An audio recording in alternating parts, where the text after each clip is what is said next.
পাকের দরবারে লাখো কোটি শুকর সুজুদ, দরবারে লাখো কোটি শুকর যে আল্লাহ সুবহানাহু ওয়া তাআলা পবিত্র জুমার দিন আল্লাহর ঘরে আসার বসার তৌফিক দান করেছেন। এই জন্য আমরা খুশি না বেজার করেছেন, এই জন্য অন্তরস্থল থেকে আমরা সকলে পাঠ করি আলহামদুলিল্লাহ।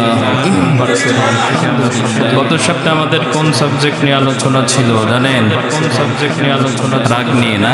কোন সাবজেক্ট নিয়ে আলোচনা? রাগ নিয়ন্ত্রণের কয়েকটা বিষয়, ফর্মুলা, টিপস আমরা বলেছি। আজকে সবগুলো মিলিয়ে ইনশাআল্লাহ আর 10টা বিষয় ইনশাআল্লাহ আমরা একটু বলার চেষ্টা করব। 10টা বিষয় যদি আমরা মনে রাখি ইনশাআল্লাহ আশা করি আমাদের রাগটা অতি দ্রুত নিয়ন্ত্রণে চলে আসবে ইনশাআল্লাহ। আলোচনা হয়েছিল আমরা পৃথিবীর সবাই রাগী, কারো রাগ কম কারো বেশি, রাগ সবারই আছে, এই বিষয়ে দীর্ঘ আলোচনা হয়েছে। এবার আমরা জানবো রাগ তো আমরা সবাই, কিন্তু রাগটাকে নিয়ন্ত্রণ কিভাবে করা যায়। বিষ্ণু নবী সাল্লাল্লাহু আলাইহি ওয়াসাল্লাম রেগে যখন যেতেন তখন কি করতেন? রব্বুল আলামিন বলেন ইম্মা ইয়ানজাগান্নাকা মিনাশ শাইতানি নাযগুন ফাস্তাঈদ বিল্লাহি ইন্নাহু হুয়াস সামিউল আলীম। রব্বুল আলামিন বলেন পবিত্র কোরআন কারীমের মধ্যে যে তোমাদের মধ্যে কাউকে যদি শয়তান কুমন্ত্রণা দেয়, শয়তান খোঁচা দেয়, তখন তোমরা আল্লাহর কাছে আশ্রয় চাও। আশ্রয় চাইতে হবে কার কাছে? তাহলে বোঝা গেল রাগ আসে কার থেকে? শয়তান আমাদেরকে রাগিয়ে তোলে। এই আয়াত থেকে এটা বোঝা যায় না? শয়তান যদি কাউকে কুমন্ত্রণা দেয়, রেগে যায়, তখন আশ্রয় চাইতে হবে কার কাছে?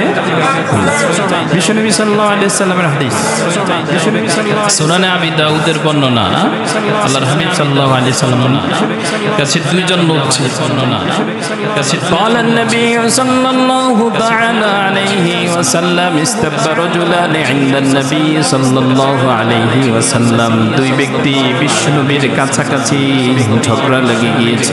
কথা থেকে কথা, কথার নাম লতা, কথার পিঠে কথা, কথা থেকে মানুষ ঝগড়া চলে যায়।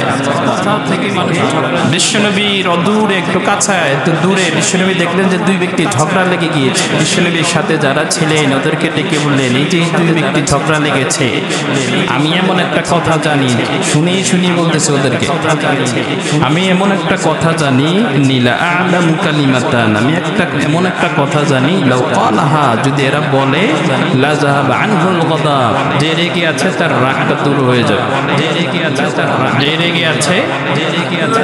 তার রাগটা, ওই যারা রেগে আছে তাদেরকে বলে নাই, যারা রাগে নাই তাদেরকে বিশ্বনবী নসিহত করেন। যারা রেগে আছে এরা বিশ্বনবীর কাছে দৌড় দিয়ে আসলেন, ইয়া রাসূলুল্লাহ বলেন ওই কালিমাটা কি? বিশ্বনবী সবাইকে বললেন তোমরা যারা আছো পড়ো আউযু বিল্লাহি মিনাশ শাইতানির রাজীম।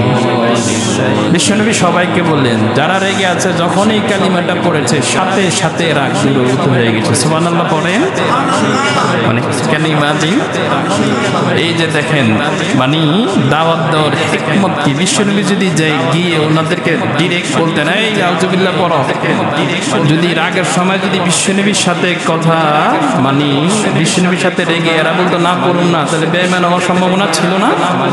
বিশ্বনবী সাল্লাল্লাহু আলাইহি ওয়াসাল্লাম কেমন ফিলোসফার ছিলেন, বিশ্বনবী ওদের কাছে বলেন নাই, ফিলোসফার ছিলেন, ওদের সাথে যারা আছে ওনাদেরকে তালিম দিচ্ছেন। কি হিকমা! এই যে দাওয়াত দেওয়ার ক্ষেত্রে এরকম হিকমত অবলম্বন করার দরকার আছে না নাই? আল্লাহ আমাদের কিভাবে কবুল করুক করে না আমি। তাহলে 1 নম্বর ফর্মুলা আমরা কি পেলাম? তাআউযু করা, আল্লাহর কাছে আশ্রয় চাও। আল্লাহর কাছে আশ্রয় চাওয়ার দোয়াটা কি আমরা সবাই জানি না? কি দোয়া? আউযু বিল্লাহি মিনাশ শাইতানির রাজীম। 2 নম্বর দোয়া হচ্ছে, 2 নম্বর কাজ হচ্ছে চুপ হয়ে যাবেন, আপনি চুপ হয়ে যাবেন, কিপ সাইলেন্ট। আপনি কি হয়ে যাবেন? চুপ হয়ে যাবেন।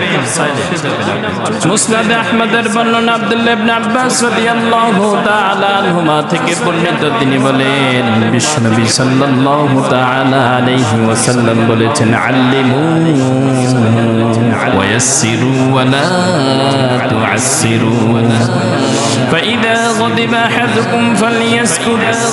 আব্দুল্লাহ ইবনে আব্বাস বলেন বিশ্বনবী সাল্লাল্লাহু সাল্লাল্লাহু তাআলা আলাইহি ওয়াসাল্লাম বলেছেন, তোমরা যখন শিক্ষা দান করবা তোমরা পরস্পরকে শিক্ষা দাও, পরস্পরকে ইয়াসসিরু সহজ করো, ওয়ালা তুআসসিরু কঠোর হয় না, কঠিনতা অবলম্বন করো না।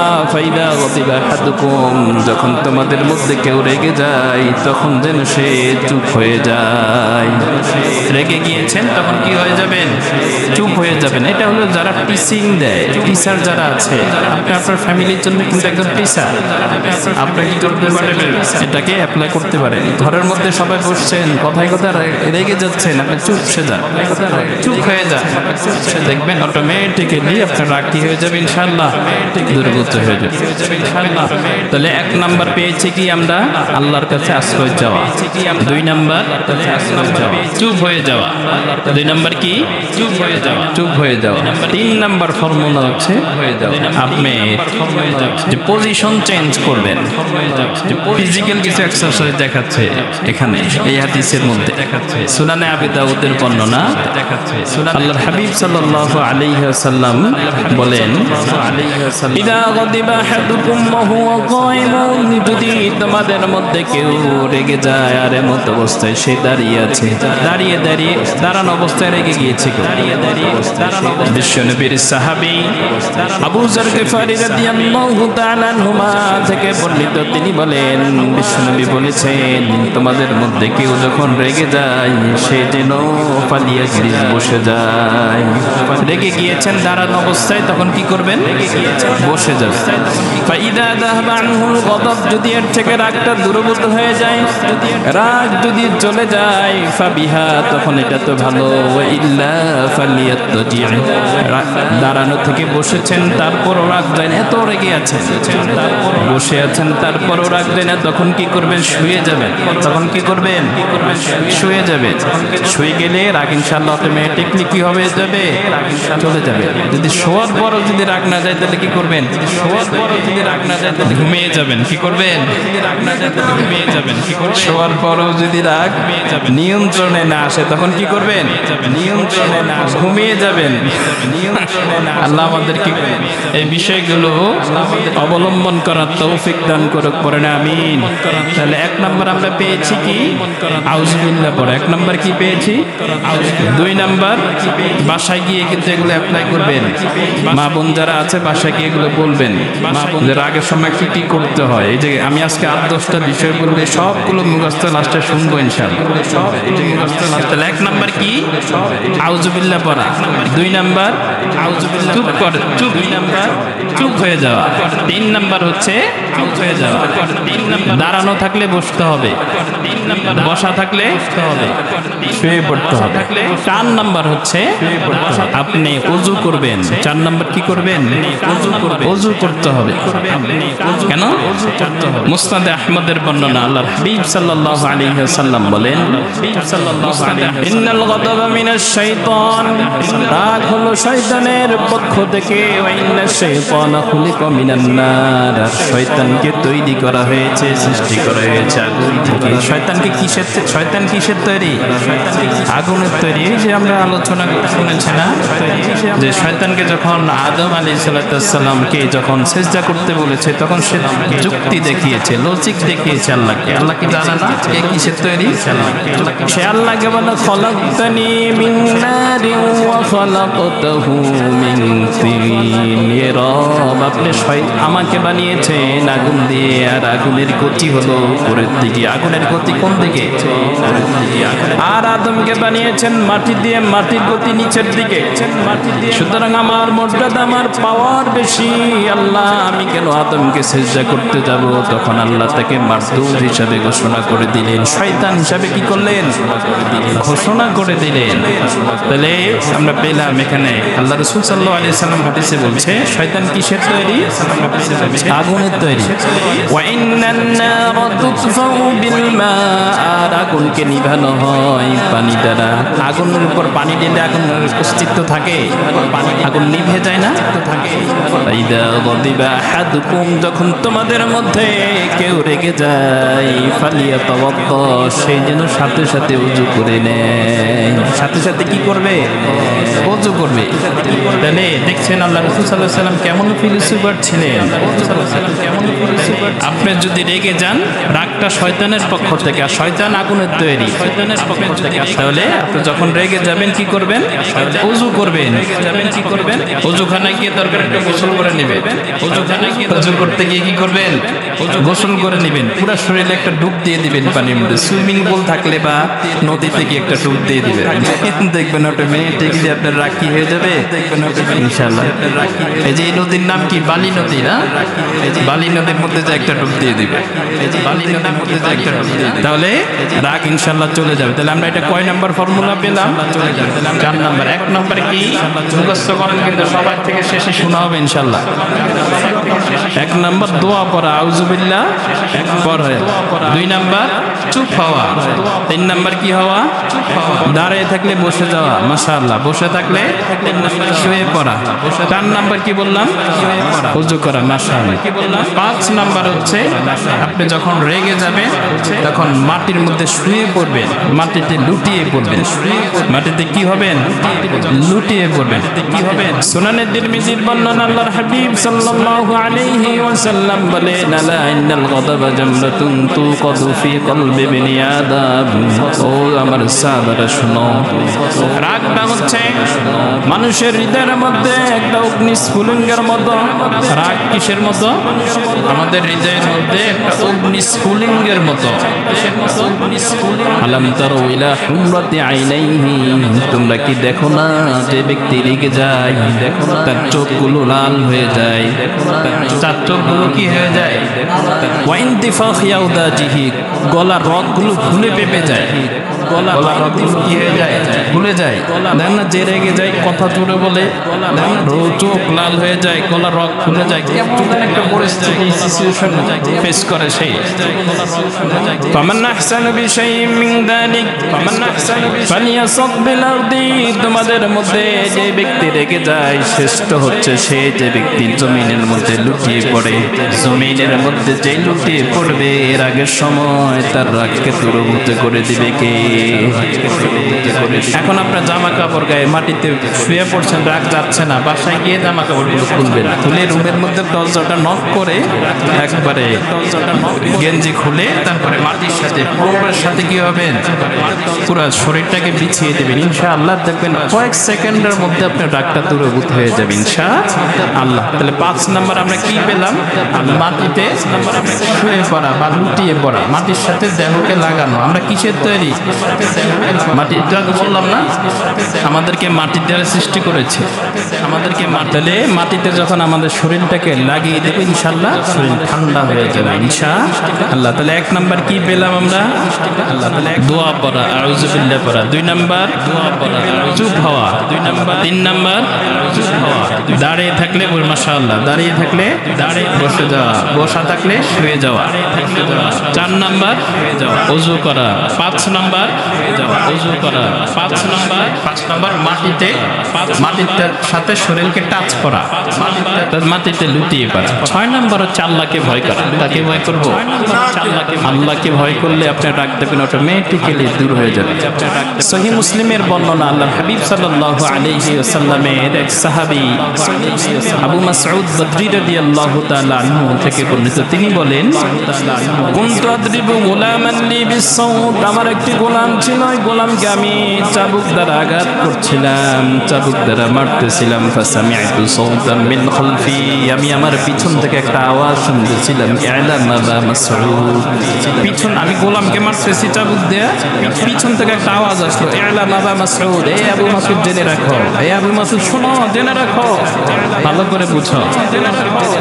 ফালাম্মা ফাহমিস সাউদা মিনাল গাদাব, আমি এত রেগে ছিলাম, এত রাগান্বিত অবস্থায় ছিলাম, গেলাম আমি কার আওয়াজে, আওয়াজটা বুঝতে পারছি না, মানে এত রাগে আছি যে পিছন থেকে কে আমাকে বলছে, কিন্তু শুধু এতটুকু বুঝতেছি এলাম আবা মাসুদ, এ আবু মাসুদ শুনো, জেনে রাখো, সতর্ক হও, এতটুকু বুঝতেছি, কিন্তু কার শট, কার গলার আওয়াজটা এটা বুঝতেছি না। فلما دنا مني إذا هو رسول الله صلى الله تعالى عليه وسلم যখন ওই লোকটা আমার নিকটে আসলেন, তিনি দেখলাম যে ইনি পৃথিবীর কেউ নয়, ইনি হলেন জনাবে মুহাম্মদুর রাসূলুল্লাহ সাল্লাল্লাহু তাআলা আলাইহি ওয়াসাল্লাম। কেউ না, ইনি তো আমাদের হৃদয়ের স্পন্দন, আমার প্রিয় মুহাম্মদ সাল্লাল্লাহু আলাইহি ওয়াসাল্লাম। যখন বিশ্বনবী কাছে আসলেন, কাছে এসে যখন আমি বিশ্বনবীকে দেখলাম, ফালকাইতু সাউতা মিন ইয়াদি, আমার হাত থেকে আমি চাবুকটাকে ফেলে দিলাম। অন্য বর্ণনায় আছে তার হাত কাঁপনি শুরু হয়েছে। বিশ্বনবীকে দেখার সাথে সাথে তার হাতে শরীরে কাঁপনি শুরু হয়েছে, লাঠি চাবুকটা অটোমেটিক্যালি তার হাত থেকে পড়ে গিয়েছে। বিশ্বনবী সাল্লাল্লাহু তাআলা আলাইহি ওয়াসাল্লাম তার কাছে আসলেন, বললেন ইলাম আবা মাসউদ। তিনবার বিশ্বনবী তাকে বললেন ইলাম আবা মাসউদ, ইলাম আবা মাসউদ, ইন্নাল্লাহা আকদারু আলাইকা মিনকা আলা হাদাল গোলাম। ও আবু মাসউদ শুনো, তুমি এই গোলামের উপর যতটুকু ক্ষমতা রাখো তার চাইতে লক্ষ কোটি গুণ বেশি রব্বুল আলামিন তোমার উপর ক্ষমতা দেন। তার চাইতে লক্ষ কোটি গুণ বেশি তোমার উপর কি রাখে? ক্ষমতা কে রাখে?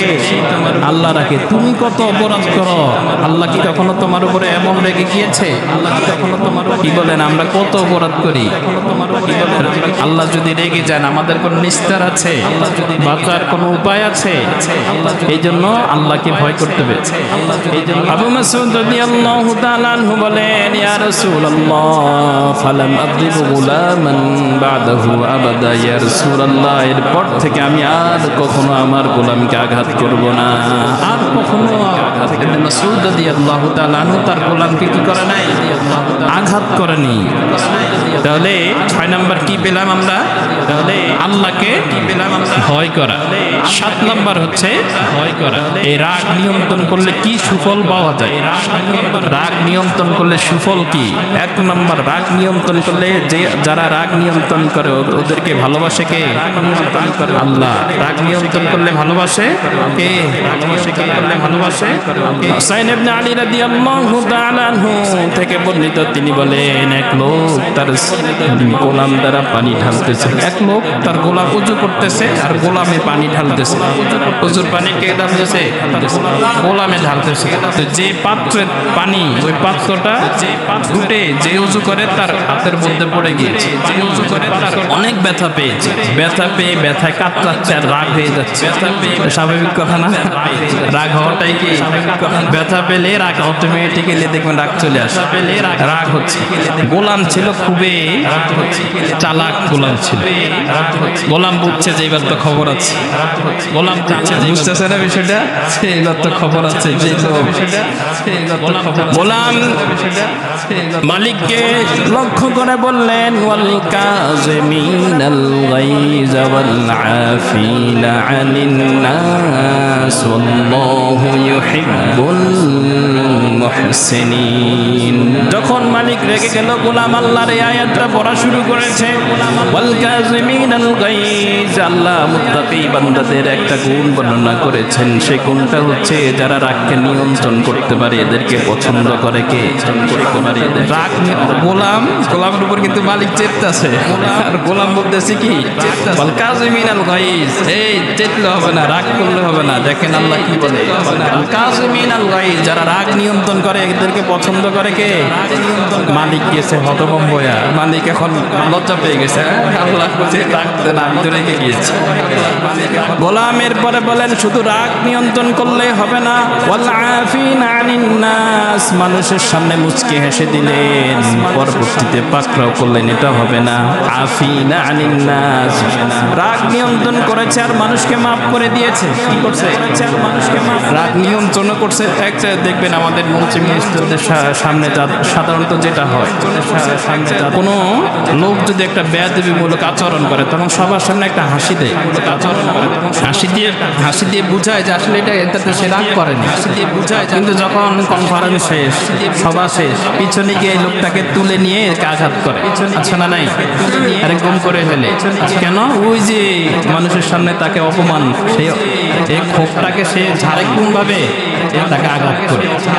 এখন ওই গোলাম হলো চালাক। গোলাম বলে যে হাসি দিছেন চালাক, লজ্জা পেয়েছেন, আবার পরে যে ধরবেন এমন না। রাগ নিয়ন্ত্রণ করতে হবে, সাথে সাথে মাফও করতে হবে, তাহলে তাকে পছন্দ করবে কে? আল্লাহ। গোলাম এই কথা বলার পর ওই মালিক, ওযু করনেওয়ালা মালিক বললো ঠিক আছে তোকে মাফও করে দিলাম। মালিক বললো ঠিক আছে তোকে কি করে দিলাম, মাফ কর। সুবহানাল্লাহ করতে পারলেন না? মাফ কর সুবহানাল্লাহ। এক নাম্বার আমি রাগ নিয়ন্ত্রণ করলাম, দুই নাম্বার মাফও করে দিলাম। গোলাম তো না, এতটুকু খালি দেওয়া যাবে, আরো কাজ আছে। ওয়াল আফিনা আনিন নাস ওয়াল্লাহু ইউহিব্বুল মুহসিনিন। আল্লাহ পছন্দ করেন ওদেরকে যারা মানুষের উপর ইহসান করে। এখন গোলাম বললে মাফ করলে হবে না, ইহসান করতে হবে, কিছু দান করতে হবে। কাকে বলতেছে? মালিককে বলতেছে। মালিক খুশি হয়ে বলল শোন গোলাম, তোর উপর আমি রাগ নিয়ন্ত্রণ করলাম, আমি তোকে মাফও করে দিলাম, শুধু ইহসানান তোকে আমি গোলামিয়ত থেকে আজাদ করে দিলাম। সুবহানাল্লাহ, করে দিলাম। আজাদ বুঝছেন কথাটা? আপনারা বুঝেন নাই। আজাদ বুঝছেন? এক নাম্বার রাগ হয়েছে, রাগ নিয়ন্ত্রণ করেছে। দুই নাম্বার ক্ষমা করে দিয়েছে। তিন নাম্বার তাকে আজাদ করে দিয়েছে। আজাদ করা গোলামের ডেফিনিশন আমাদের অনেকের জানা নাই, এটা জানলে বুঝতেন। তাহলে সুবহানাল্লাহ আওয়াজটা একটু বেশি হতো। এটার এক্সাম্পল কি? বর্তমান মার্সিডিজ গাড়ি আছে না? বর্তমান মার্সিডিজ গাড়ি আছে না? বর্তমান মার্সিডিজ গাড়ির দাম কত? বর্তমান মার্সিডিজ গাড়ির দাম কত? বর্তমান মার্সিডিজ গাড়ির দাম কত? একটা মার্সিডিজ গাড়ির দাম কমপক্ষে যদি ভালোটা কিনেন 5 কোটি পর্যন্ত আছে। ভালোটা কিনেন 5 কোটি টাকা পর্যন্ত। তাহলে একটা গোলাম এর চাইতে দামি। তাহলে একটা গোলাম কি এর চাইতে দামি? এক মুহূর্তের মধ্যে এত বড় দান আপনার আমার দ্বারা সম্ভব? এত বড় দান তাহলে কি করলেন? তাহলে রাগের সুফল কি? কি করলেন? রাগ নিয়ন্ত্রণ করতে পারলে সুফল কি পাওয়া যায়? রাগ নিয়ন্ত্রণ করতে আল্লাহ তাদের কি করেন? আল্লাহ ভালোবাসেন। আল্লাহ তাদের কি করেন? ভালোবাসেন। মুত্তাকিদের একটা গুণই হচ্ছে রাগ নিয়ন্ত্রণ। আল্লাহর হাবিব সাল্লাল্লাহু আলাইহি ওয়াসাল্লাম বলেন লাইসা শাদীদু বিসুরআ ইন্নামা শাদীদুল্লাযী ইয়ামলিকু নাফসাহু ইনদাল গাদাব। শোনো, কুস্তি করে অন্যকে মাটিতে শুয়ে ফেলতে পারা সেটা বীর নয়। বীর হচ্ছে ওই ব্যক্তি যে রাগের সময় তার রাগকে নিয়ন্ত্রণ করতে পারে, সেই হচ্ছে আল্লাহর কাছে সবচাইতে বড় বীর। আল্লাহর কাছে বীর হওয়ার দরকার আছে না নাই? আল্লাহ আমাদেরকে কবুল করেন, আমিন। তাহলে 6 নাম্বার কি গিয়েছে? আল্লাহকে ভয় করা। 7 নম্বর পয়েন্ট কি ছিল? আল্লাহকে ভয় করা। রাগ নিয়ন্ত্রণ করলে সুফল কি? সুফল কি পাওয়া যায়? আল্লাহর কাছে প্রিয় হওয়া যায়। এর চাইতে আর বড় কিছু পাওয়ার আছে? রাগ নিয়ন্ত্রণ যদি না করতে পারেন এর কুফল কি? এর পরিণতি কি? রাগ নিয়ন্ত্রণ না করতে পারেন আপনি যত জায়গায় দেখবেন লাঞ্ছিত হচ্ছেন, অপমানিত হচ্ছেন, অপদস্থ হচ্ছেন, সব জায়গায় রাগের কারণে, ঠিক কিনা? রাগ, এই যে আপনি এক জায়গায় গিয়েছেন, রাগ করেছেন, ওইদিকে পরে আপনি ভুল বুঝতে পেরেছেন, এখন আর ওইদিকে যেতে পারছেন না, যেতে ভালো লাগে না। মানুষ আপনাকে কি বলবে? শ্বশুর বাড়ির দিকে অনেকে রাগ দেখায়, আছে না নাই? শ্বশুর বাড়ির শালা দুষ্টামি করে তাকে রাগিয়ে তুলেছে, দুষ্টামি করে। শ্বশুর বাড়ির অন্য কোনো আত্মীয় তাকে রাগ করেছে, তার সাথে কোনো কাজের সাথে দ্বন্দ্ব লেগেছে, সে রেগে গিয়েছে। রাগ দেখায় কার উপর? সে রেগে গিয়েছে। এমন ডাকাত আছে না নাই? রাগ করছে শ্বশুরের সাথে দ্বন্দ্ব, রাগ দেখা বউয়ের উপর, এরকম ডাকাত আছে না নাই? বউয়ের উপর এরকম ডাকাত। থার্ড জেন্ডার বলা যায় নাকি? থার্ড জেন্ডার বলা যায়। যে দোষ করেছে তার উপর রাগ হও। তোমার বউ যদি অন্যায় করো, বউর উপর রাগ হতে পারে, এটা সমস্যা নাই। কিন্তু রাগ করিয়েছে তোমাকে অন্যায়, কিন্তু এসে বউর উপর রাগ হবে না। আল্লাহ আমাদেরকে বোঝার তৌফিক দান করে পড়েন, আমি। তাহলে রাগের পরিণতি হচ্ছে আপনি যেখানে রাগ করবেন ওখানে দেখবেন আপনি অপমানিত হবেন, যে স্তরেই হোক। আর রাগ যদি নিয়ন্ত্রণ করতে পারেন সবার কাছে আপনি ভালো হয়ে যেতে পারেন। রাগ যদি আপনি নিয়ন্ত্রণ করতে পারেন, আপনি এখানে রাগ হওয়ার কথা রেগে গেলেন, এখানে আপনার রাগ হওয়ার রাইট আছে। 9 নম্বর পয়েন্ট, রাগ হওয়ার রাইট আছে। আপনি রাগ হতে পারেন, কিন্তু রাগটাকে আপনি দমিয়ে রেখেছেন। রাগ কিন্তু আপনি কি পাবেন? 4800 নং হাদিস। এই হাদিসের মধ্যে আল্লাহ রাসূল সাল্লাল্লাহু আলাইহি ওয়াসাল্লাম বলেন, আনা যাঈমুন বিবাইতিন ফি রাফদিল জান্নাহ লিমান তারাকাল মিরা ওয়া ইন কানা মুহিক্কান। আমি ওই ব্যক্তির জন্য কাফিল হলাম, জিম্মাদার হলাম এমন একটা প্রাসাদের, যে প্রাসাদটা জান্নাতের কর্নারে তৈরি করা হবে। কিসের? জান্নাতের। জান্নাতে একটা প্রাসাদ নির্মাণ করা হবে, যে প্রাসাদটা কোথায় থাকবে? রফদুন মানে হচ্ছে 4800 নং। কিসের? জান্নাতের। জান্নাতে একটা প্রাসাদ নির্মাণ করা হবে, যে প্রাসাদটা কোথায় থাকবে? মানে একবারে জান্নাতের কাছাকাছি, জান্নাতের পাশে একটা বিশাল একটা প্রাসাদ নির্মাণ। নিজে জিম্মি হয়েছেন, আমি জিম্মাদার হয়ে তাকে এই প্রাসাদটা দান করব। কাকে? লিমান তারাকাল মিরা, যে ব্যক্তি তার রাগকে নিয়ন্ত্রণ করেছে, রাগ করে না। এখানে রাগ করার তার জায়গা। ওয়াইন কানা মুহিক্কান, তার অধিকার আছে এখানে রাগ করা। একজন অন্যায় করেছে, আমার সাথে অন্যায় করেছে, এখন আমি রাগটাকে নিয়ন্ত্রণ করলাম। কেন? এখানে রাগ করলে আমার মুসলমান ভাই কষ্ট পাবে, আমার প্রতিবেশী কষ্ট হবে, মানুষ শুনবে। সব মিলিয়ে আমার রাইট আছে, আমি রাগ করলে এখানে আমি বিজয় হব। কিন্তু এরপর রাগ করা নাই, রাগটাকে কি করেছে? এড়িয়ে চলছে, নিয়ন্ত্রণ করছে। বিশ্বনবী সাল্লাল্লাহু তাআলা আলাইহি ওয়াসাল্লাম বলেন, ওই ব্যক্তির জন্য আমি জান্নাতে একটা প্রাসাদ নির্মাণের জন্য আমি তার জন্য সুপারিশ করব। আমি জিম্মি হয়ে তাকে প্রাসাদটা বুঝিয়ে দিব। আমি জিম্মি হয়ে তাকে, সুবহানাল্লাহ বলতে পারলেন না? তাহলে রাগ করার আমার অধিকার আছে, রাগ করতে পারি, তারপর আমি রাগ করলাম না। এই রাগ না করার কারণে আমি কি পাবো? জান্নাতে একটা প্রাসাদ, এক্সট্রা প্রাসাদ আমাকে আল্লাহ তাআলা দান করুন। আল্লাহ আমাদেরকে কবুল করুক, করেন আমিন। আল্লাহ আমাদেরকে 10 নম্বর পয়েন্ট হচ্ছে, আল্লাহ আমাদেরকে যেখানে রাগ করলে আপনার উপর কথা বলার কেউ নাই। আপনি এমন একজনের সাথে রাগ করছেন, যেমন আপনি বাড়িওয়ালা, আপনার যারা ভাড়াটিয়া আছে এরা আপনার সাথে কোনো বেয়াদবি করছে, এখানে আপনার রাগ হওয়ার রাইট আছে না? এখন আপনি যদি রাগ করেন, আপনার উপর কথা বলার কেউ আছে? যদি রাগ করেন, আপনার উপর কথা বলার দেন, আপনার এলাকার মধ্যে নিম্ন শ্রেণীর লোক, আপনি উচ্চ লেভেলের আছেন, নিম্ন শ্রেণীর কোনো লোক যদি একটা অন্যায় করে ফেলছে, আপনার রাগ করার রাইট আছে। রাগ করলে আপনি বিচারে কি হবেন? বিজয় হবে, বিচারে কি হবেন? কিন্তু এই সময় আপনি রাগ করেননি, রাগকে নিয়ন্ত্রণ করছেন, তাহলে আপনার পুরস্কার কি? কিন্তু এই সময় বিশ্বনবী সাল্লাল্লাহু আলাইহি ওয়াসাল্লাম বলেন, সুনানে আবি দাউদের বর্ণনা 4777 নং হাদিস, আল্লাহর হাবিব সাল্লাল্লাহু আলাইহি ওয়াসাল্লাম বলেন, মান কাযামা গায়জান, যে ব্যক্তি তার রাগকে নিয়ন্ত্রণ করবে, ওহুয়া কাদিরুন আলা ইনতিদাহু, কিন্তু সে তার রাগ প্রয়োগ করার শক্তি সামর্থ্য আল্লাহ তাকে সব দিয়েছে, এরপরও সে তার রাগকে নিয়ন্ত্রণ করে। আল্লাহু আযজা ওয়া জাল্লা আলা রুসিল খালাইক ইয়াউমাল কিয়ামাহ, আল্লাহ কিয়ামতের দিন সব মানুষের সামনে তাকে ডাকবেন। সব মানুষের সামনে তাকে কি করবেন? সব মানুষ তাকে সবার সামনে ডেকে সামনে আনবেন, এনে বলবেন, হাত্তা ইউখাইরাহুল্লাহু বিহুরিন মাশা, আল্লাহ তাকে ডেকে তাকে ইখতিয়ার দিবেন, তাকে চুজ করার জন্য ইখতিয়ার দিবেন, যে নাও এখানে অনেকগুলো হুর আছে, চিনেন? হুর বুঝেন না? জান্নাতে গেলে যেগুলো পাবো, আরে জান্নাতে হুরদের অনেকগুলো হুর আছে। আল্লাহ তাকে বলবেন, তুই যে দুনিয়াতে তোর রাগ নিয়ন্ত্রণ করেছিস, সেই রাগের নিয়ন্ত্রণ করার কারণে আজকে তোর যেই হুরটা পছন্দ হয় ওই হুরটা তুই নিয়ে যা। সুবহানাল্লাহ বলতে পারলে না? হুর পাওয়ার পর সুবহানাল্লাহ তো আসতে হয়। তাহলে আমরা কি পেলাম? 1 নাম্বার কি পেয়েছি? রাগ নিয়ন্ত্রণের টিপস কি ছিল? 1 নাম্বার রাগ নিয়ন্ত্রণের টিপস দোয়া পড়া, আউযুবিল্লাহ মিনাশ শাইতানির রাজিম পড়া। 2 নাম্বার চুপ হয়ে যাওয়া। 3 নাম্বার দাঁড়িয়ে থাকলে বসে থাকলে দাঁড়িয়ে শুয়ে পড়া। 4 নাম্বার ওযু করা। 5 নাম্বার মাটিতে লুটিয়ে পড়া। 6 নাম্বার আল্লাহকে ভয় করা। 7 নাম্বার রাগ নিয়ন্ত্রণের সুফল কি বয়ান এটা। 8 নাম্বার হচ্ছে রাগ নিয়ন্ত্রণ না করতে পারলে এর খারাপ কি, খারাপ দিক কি, এর পরিণতি কি হয়।